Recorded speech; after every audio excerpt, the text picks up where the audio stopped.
Hey, what do you think? How would you rate yourself, like 1 to 5? And I will pull up some practices, like read this, what does this mean? Or can you do this, can you do that? What is the problem with this? Hello! If you are new in online tutoring or simply interested in how to conduct a trial lessons, this is for you. I'm Z, and today I will walk you through my 5-step strategies on how to conduct a trial lessons for acing all these trial lessons and get your student keep coming back for more. By doing this, you will be able to boost your student conversions, getting more students, and ranking higher on the platform. If you have any questions or if you are a seasoned teacher, feel free to share your 2 cents in the comment section below so that every one of us can learn a thing of you. Right, ready? Let's dive in. First thing first, congratulations on embarking on this journey. Before we dive into those nitty-gritty, let's just lay the foundation. Step 1. Preparation. Get yourself into the zone, mentally and physically. Find a quiet place, distraction-free, where you can think and getting yourself ready, drink some water. Just try to be ready and set up your laptop, charger, and everything. Now, that's the secret sauce. Before you start any lessons, drop your student a message. Get some insights about their age, their needs, their background, what are they needing for. Get all this message and trust me, this little extra effort will bring you a long way. The information that you got from the first few messages is like your secret weapon. I mentioned about age, and why is age important? This is because every age group demands different teaching approaches. Like if you are teaching a 5-year-old, the technique is going to be very different when you're teaching a 15 or a 25 or a 35, right? So asking for their age or their education background is really essential for you to prep. And you won't believe how many times these practices saved me. Before I conduct a lesson, I actually text them like, hey, their age or what do they need? And it turns out they are like 5 years old and the parents were actually replying. So when I take note that it's a 5 years old, I get to prep. And before I have these practices, there were once or twice where the parents never replied. So we just get into the lessons and it shows up a 3-year-old kid. I was really lucky because I have my resource bank ready over the 2 years. So I just pull out all my informations and my PowerPoint slides and I could start teaching. That come with practices, but 3-year-old, 4-year-olds, you know, like they just turn up and you wasn't expecting anything.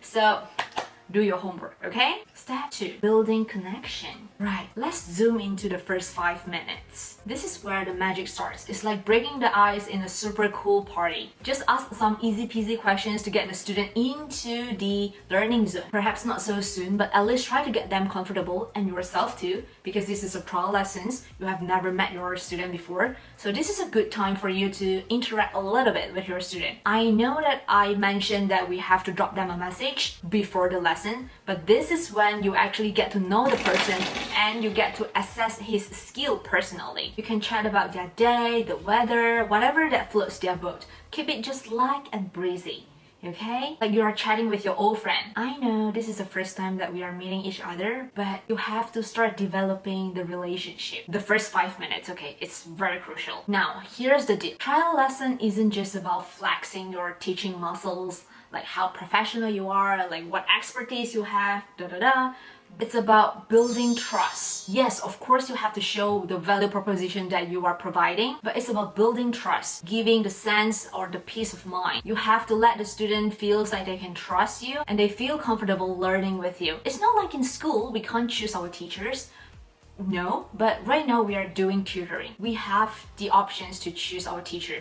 If I'm not happy with this tutor, I could have like the other 3,000, 4,000 tutor to choose from. It's not a problem. So why you? Give them a reason why you. And remember, it's actually a two-way street. When we are putting ourselves on the tutoring platform, first thing first, the student, yes, they can choose you. But during the trial lesson, you can do your own assessment. Whether this student is the right fit for you, whether you want to continue the teaching relationship with him, or if you don't feel comfortable teaching him at all, that's fine. We don't have to continue teaching him. We could just be honest with the parent or just with the student, say, hey, I'm sorry, perhaps I am not a good fit for you. You can select a different teacher. It's absolutely okay to say no. But if you decide that we can proceed to have more future lessons, that is when you have to be responsible for the students because they put their trust in you and they really want to thrive in the whatever subjects they're learning. So be commit and be responsible. At the beginning, the cozier they feel, the more trust they are with you, the more likely you will be in a long-term teaching learning relationship. Now, moving to the third step, assessing assessing their language proficiency. I'm saying language proficiency because I'm a language teacher. So yeah,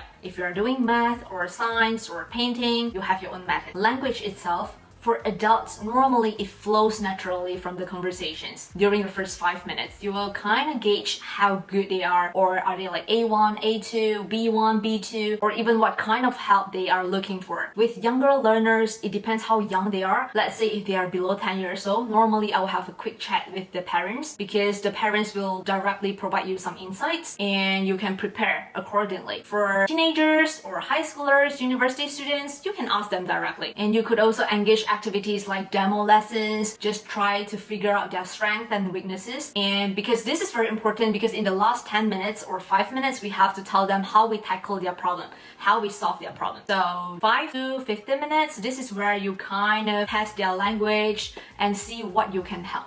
How do you fill in the gap? Normally in step 3, I will start wearing my detective hats, like, hey, what do you think? How would you rate yourself, like 1 to 5? And I will pull up some practices, like read this, what does this mean? Or can you do this? Can you do that? What is the problem with this? Like, can you figure out what is the mistakes? Things like that. So just do some practices. At least it gives you an idea, where are they? Like what level proficiency, blah, blah, blah. Okay, that's it. Now we are 15 minutes in. You wore your detective hats, you got all your informations. It's showtime. Yep. Step 4, it's showtime. From 15 to 25 minutes, this is your personal showtime. This is where you actually demonstrate or showcase whatever muscles you have, teaching muscles, flexing your teaching material, make it as interesting as possible, make it as engaging as possible. And for little kids, normally their parents will be somewhere observing. So if you want to take little kids, you might, you are performing for not just the kids, but also for the parents. But for adults, flex your muscles, your teaching muscles, okay? With all the materials that you have. If you don't know how to start, or if you are wondering how to prepare any lesson plan, you can check the link in the description because that's where I collected and compile all my teaching resources. Perhaps it could help. So back to lesson plan. Bring out your teaching goodies. Your interactive games, your word list, anything, your strategy, how you would help, your storytelling techniques, games, video, real life example, you name it, whatever that you are using. Don't forget, ask your student question as we proceed. You can't be just doing like a one-sided teaching, right? Teaching and learning, it comes hand in hand together. So as you are doing the teaching, demo, or you are flexing your muscles, just remember to engage the student. Ask them, what do you think? Is this good? Or what do you think that I can do better? Is this what you want? And if you're wondering how I teach, I have actually recorded a few lessons. You can just check out my link in the descriptions. Yep. Now step 5, yay, the last 5 minutes, or you can make it like the last 8 minutes, wrapping up. Take a hot second to go through what you have taught in the sessions, what information that you have given them, and ask them how they feel. This is where I actually send out my secret form.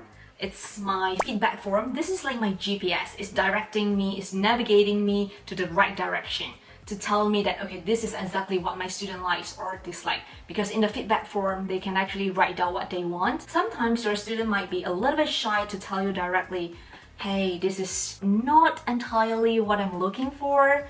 But when it comes to writing, perhaps they can write better. They can convey their message and thoughts better to you.